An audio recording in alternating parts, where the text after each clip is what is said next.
Three things I would like to talk about in setup. First, it is an after motion. So the benefit of our entire motion relies on the fact of A, founders, B, existing investors and the funds, and C, the existing employees and which side can benefit them. But second, what kind of companies are we going to be talking about? For example, we're going to be talking about like companies like Mercari or Zara or H&M, which we think that usually these companies are already big, and unicorn companies are usually very rare in the market. But third, how will it be processed? How will the process be? We think that this process of the IPO will go through financial institutions that will coordinate the IPO exchange. For example, we think that it will be Goldman Sachs or JP Morgan that will be prestigious and reliable and reputable companies on the market. But also, we think that it will be listed in places like NASDAQ, where, for example, in the US, where because unicorn companies are rare, we think that this IPO will be listed on markets that are equally as large as like the tech startups that currently exist, such as Apple or Netflix. Two arguments from side proposition then. First, IPO accelerates better fundraising, and we think that it leads to better company strategy and therefore produces better profit. The thesis of this argument is that compared to private companies, public companies are easier to get fundings on a global scale. We think that this is critical in terms of maximizing scale, and there are 5 reasons why. A, we think that ultimately employment will be able to increase by the process, and the opportunity that it will be increased is going to be huge. This means that things such as like sales or human resources will be heavily invested upon, and we think that having more people and usually workers working for you, it means that it allows for more possibilities and locations that will ultimately expand your entire business. But B, we think the supply chain is also very important because factories across the world are usually necessary when you come to a point where the company needs expansion and is usually really big. For example, we need factories in Cambodia or Vietnam, in third world countries, where locations and manufacturing are usually cheap. And we think that by doing so, this means that the cost of production for your good will ultimately reduce in general. So we think that by expanding the business, it provides you with a further advantage than the status quo because your products will be further advantageous because of the cost and the relative cheap price. But we also think that the per production cost will be more advantageous for you in general. And even if said opposition were to say that this cost needs to be somehow neutralized by seeking other kinds of measures, we still think that this cost is going to be the reduction of cost is going to be significant to the point where we think that this advantage will still remain. But C, we think that there will be more global operation through subsidiaries. So for example, Netflix starting global operation after IPO, we think that the expansion of business, because the incentive and expansion of employees will ultimately be for the possibility of global business and global operation to be possible. But D, we think you get more budget for sales and marketing and packaging in general. For example, if you are able to get that funding, you're able to get things like SNS or posters or more digital advertisements that ultimately secures for more consumer bases, and we think that this is going to play out advantageous as well. But E, we think the margin acquisition is going to also increase. Usually companies who go into IPO, they set more competition in general. For example, Genda, right? Genda company can adopt similar competition in order to acquire their acquisition. For example, Disney acquiring and buying other companies constantly in order to acquire the intellectual rights and also patents. We think that those things are very important when it comes to having new technologies and new innovations for your company. And we think that this is going to be the determination point for whether a company is able to success on a long term is to be able to have these intellectual rights and to be able to constantly acquire other companies through very intellectually achieved competitors and also having the resources to be able to do so. So on a long term, we think that it is better for the company and it ultimately comes back to the stakeholders. But why can it not be acquired now, and why is this the tipping point, right? Because as banks, if companies are not IPO, you cannot sell the equity. So this means you can't sell equity if the market has no price. People who buy into and invest into the company in itself has this expansion, right? Banks are equity raising through venture capitals. They cannot invest in companies without further IPO. So in order for you to trade equity, IPO is necessary and the tipping point for how you are able to acquire more funds and how business do ultimately see you as a very prospective business. But we understand that there will be shareholder pressure But we have 3 things to say to that. First, incentives are going to be well aligned anyways between the investors, because obviously, like, they want price and investment returns. So we do not think that they will pressure to execute, like, the executive board to do something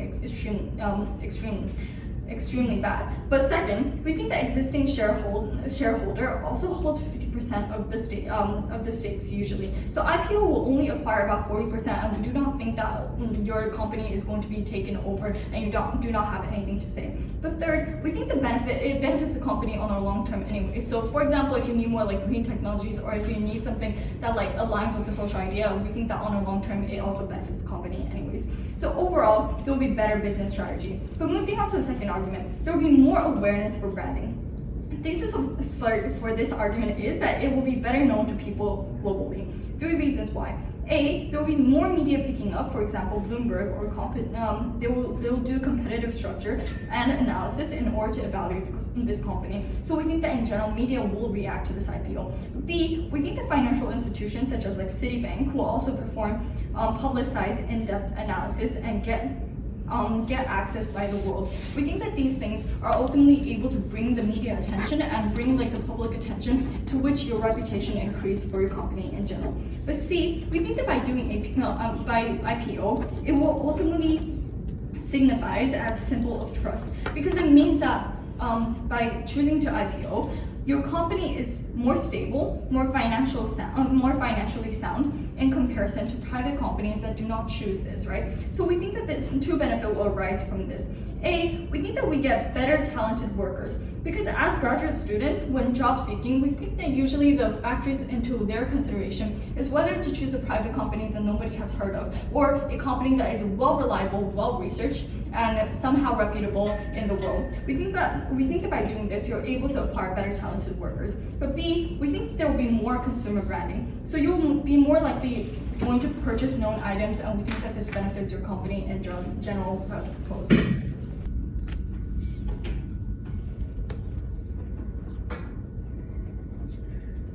3, 2, 1.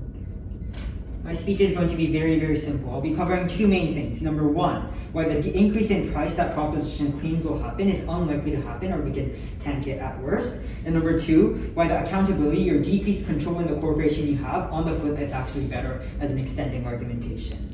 Firstly then, on price. What the opposition case generally is they tell you that, well, the current way in which we keep prices low is through exploitative measures and worse working conditions for workers. When we IPO, that means that we can no longer do this, and therefore it means that the price of the product that we create has to go up. I'm going to give you 3 main reasons why this is structurally untrue.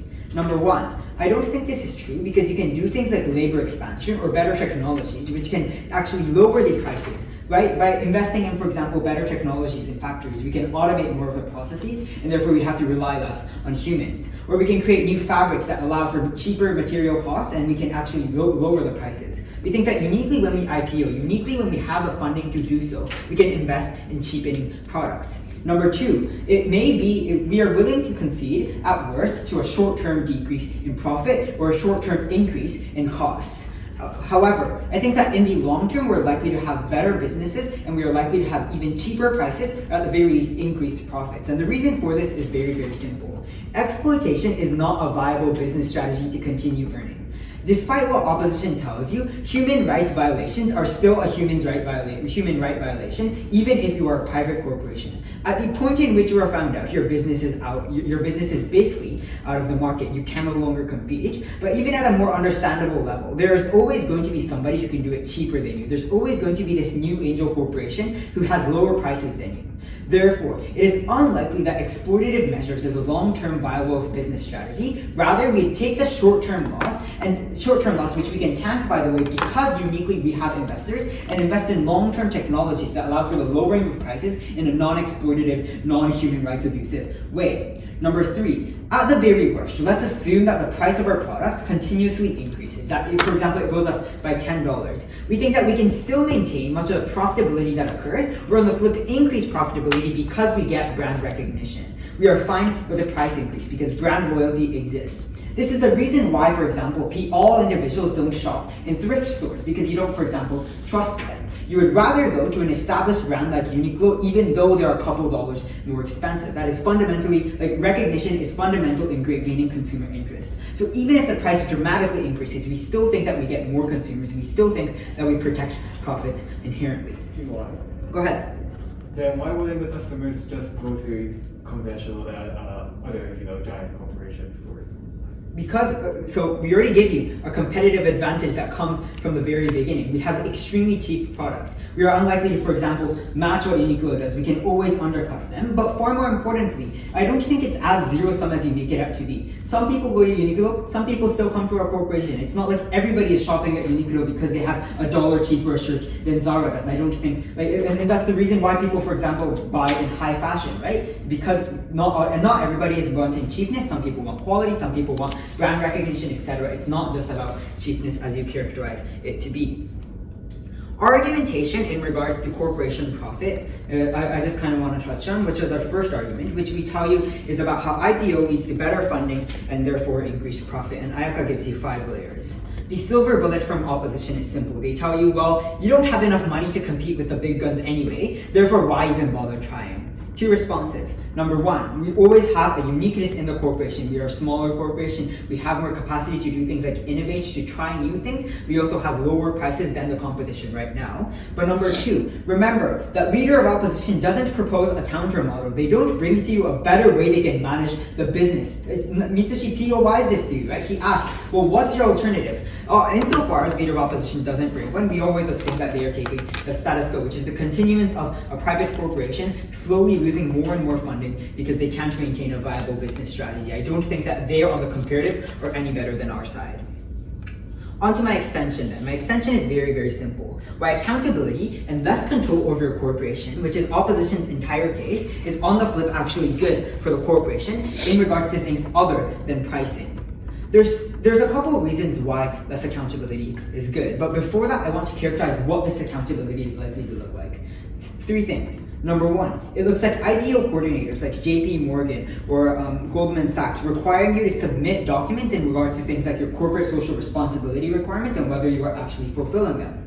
Secondly, it looks like massive coordinators, massive IPO coordinators, but also investors having a big incentive to bring in checks and balances system. They have a reputation to uphold, they have a stock price to uphold, and they understand that and despite what opposition claims, they know that exploitation is not a viable business strategy, it is not a long-term business strategy, and it looks horrible for the reputation, which creates pressure upon the founders, it creates pressure upon the corporation to improve their practices. Number 3, fundamentally when you're an exploitative corporation or a corporation that does massive harm to general society, you still get less investment because it is hard as an investor, especially when you're things like a massive venture capital fund, to invest in a negative perceptive corporation that does massive harm to corporations. So this is what accountability looks like. We're going to talk about 3 implications of this accountability, although there are various that we could talk about. Number 1, decreased human rights violations. This is a concession upon opposition. They tell you that the only way they maintain prices is exploitation. We prevent that in our world. Number 2, we prevent environmental harms because a lot of the times the factories that are created on proposition are going to emit massive amounts of things like CO2. Uniquely in our world, we again prevent that. Number 3, on corporate social responsibilities, other things like creating scholarships or funds for individuals, better healthcare for workers. All of that uniquely happens in our world where there is a reputation to maintain.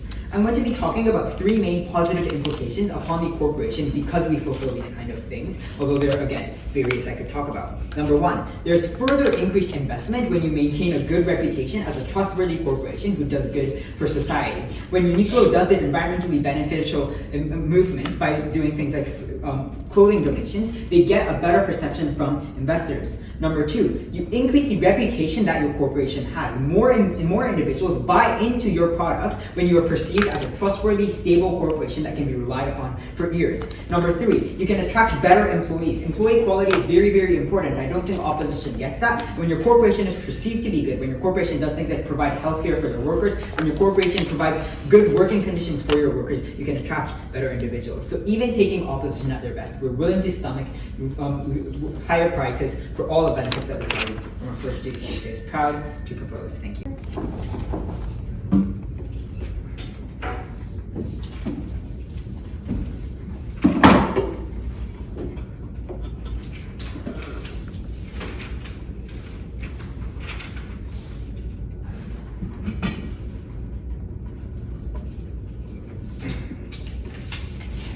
Okay, thank you, Chairperson. I would like to address 3 issues in my speech. First of all, what is their counterfactual? Instead of IPO, what options are available? Second level, how do we compete against existing giants as they have characterized in today? Thirdly, about the price impact. What will be the viable and legitimate strategy for price? And so on. Now, on the first level, about what's the counterfactual? Three things here. First of all, their analysis is very interesting. If we keep the company private, we can continue to abuse worker or exploit worker with low wages. We can have competitive advantage of pricing. I think you have a business risk of being sued by workers if you keep the status quo. Usually it's easy for those exploited workers to join the labor union. So it's better that those potential business risk is elucidated during the process of due diligence before IPO by corporations like JP Morgan and Goldman Sachs. I think that a continuation of exploiting the workers in the third world is not a legitimate business model or sustainable business model in the first place. So it is a great opportunity for us to clear up those potential business risks at the point at which we go IPO. On the second level, if competitors are that strong, they, according to their characterization, Uniqlo is already big enough, they have a lot of capital, and if that competitor is that strong, they have capacity to make investment in technology to speed up the process of production. Therefore, the per production cost of those large corporations will be much lower in the long term. For example, usually the manufacturing is carried out by machinery and AI these days. So for example, in automobile industry, large companies like Toyota and Nissan already introduced a lot of machinery to speed up the mass production process. So startup corporations already face a lot of struggle. So when Tesla experienced IPO, Tesla was able to have huge fundraising. Because of that, Tesla successfully introduced machinery mechanism for their own production process. Because of that, the production cost was much lower compared to existing giant at the time. That kind of business strategy is only possible under the case of IPO. Therefore, we think their counterfactual is really weak instead of IPO. The only realistic option is that you will lose out against giants. Because giants, according to their characterization, already have capital. They have ability to invest in research and development and innovation as well in a much speeder period compared to these startups. Therefore, if you just keep the status quo, keep the company private, there's a high likelihood that you will lose out in the competition in the near term, like 5 to 6 years. And that's likely a scenario and outcome. They need to defend why their counterfactual is still advantageous in the long term. Moving on to the second level, but before moving on, I would like to get any point of information. No, I will go on, okay. About how we can fight against large giants. So what leader of opposition explained is that just because Unicorn goes IPO, it doesn't automatically mean that they can fight against giants or surpass. No, we're not talking about regular startups. We're talking about unicorn. Less than 1% of the entire startup ecosystem, which means that this company already established product market fit, have customer base and monetary sources. Therefore, it is very less likely that this company will lose out, if not surpass. Therefore, I don't think the scenario that leader of opposition explained will happen in a realistic case. Moreover, in a context in which the strong competitor already exists, keeping the status quo is rather dangerous for this company in terms of survival. After IPO, it's possible for these startups to gain large equity finance or capital through trading the stocks in the Nasdaq and so on. Therefore, they can inject those capital into research and development and innovation. For example, Mercari, after IPO, they started a new business called Mercoin. They allowed customers to trade based on Bitcoin. And that kind of innovative activity was only possible after IPO. Because of that new services, Mercari maximized the profit and increased the profit a lot.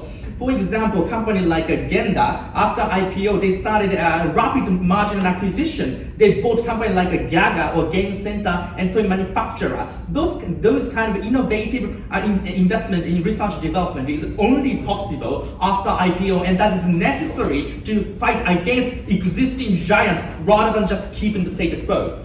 Go ahead. So Yeah, so obviously you're a unicorn company, so you can get investments from banks or No. other like stockholders. And in your case, well, nobody would want to give you because you're an exploitative company, right? No. First of all, borrowing money from banks, right? These days, because of economic recessions, banks are very reluctant. Banks are reluctant to give money to startups or unpublic company. Usually, public companies like Toyota, Dentsu are more likely to have better access to these bank and central bank financial institutions. It's very difficult for venture company to carry out the same amount of money just by borrowing money from banks compared to like public sales of stocks and shares to a large number of investors in a global scale in Nasdaq. Moreover, another scenario is the venture capital. Like venture capital will not invest in any startups if the startups is not trying to go IPO because there's no exit, right? And that's the likely scenario of investment.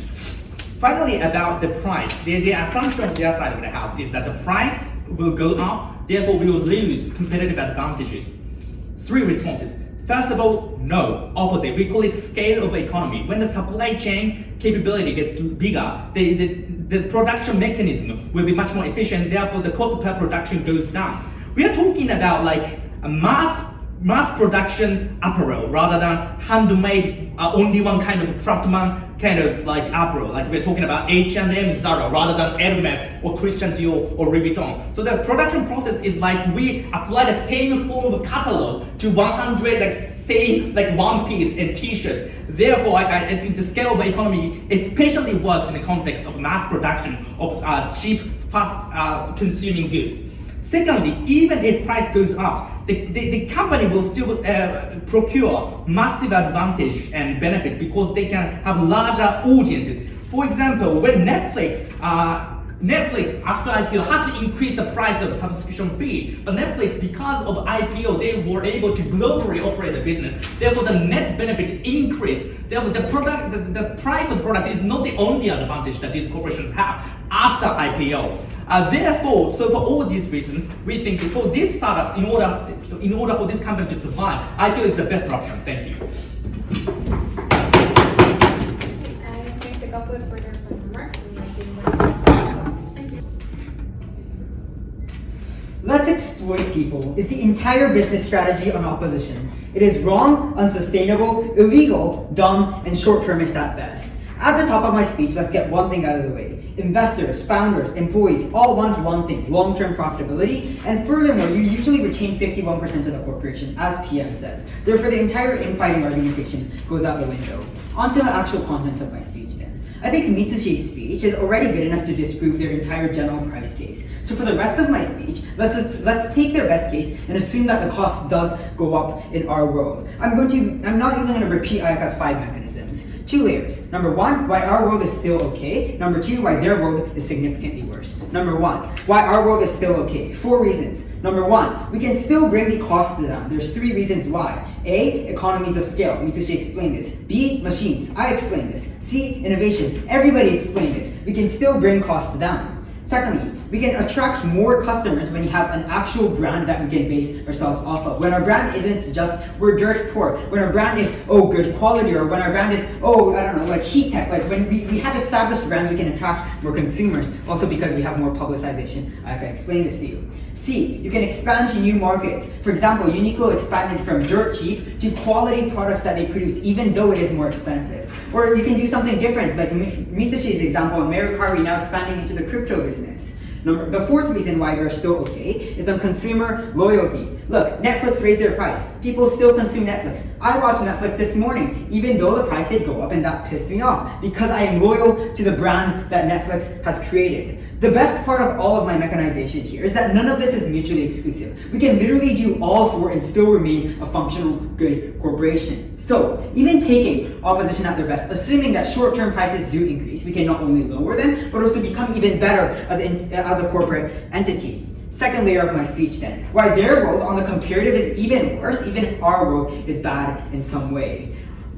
I think I have 4 reasons why. Number 1, because exploitation is oftentimes found out. A couple of reasons why. I tell you about the government investigation that likely happens. Mitsushi also talks about how you can get sued by employees. IPOI, what's your business strategy when an employee legitimately sues you for such exploitation? Opposition's entire plan here was, it's no biggie. Like, be serious here, right? Class action lawsuits are a thing. They have a legitimate claim. Opposition concedes this when they talk about how exploitation is their entire business strategy. It is unlikely, therefore, that you can just simply get away with exploitation because you're a private corporation.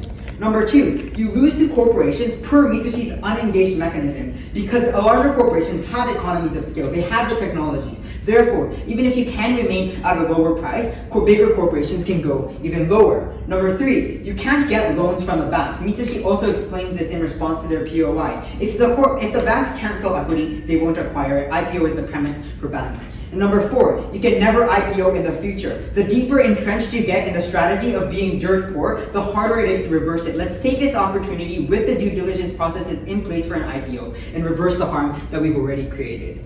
The conclusion of my speech is very, very simple. If I had a unicorn baby at home, do I kill it? No, I take care of it, I breed it, I have it grow. Much the same to my baby unicorn, rapid capital acquisition leads to sustainable businesses and a big, happy unicorn. Proud to propose.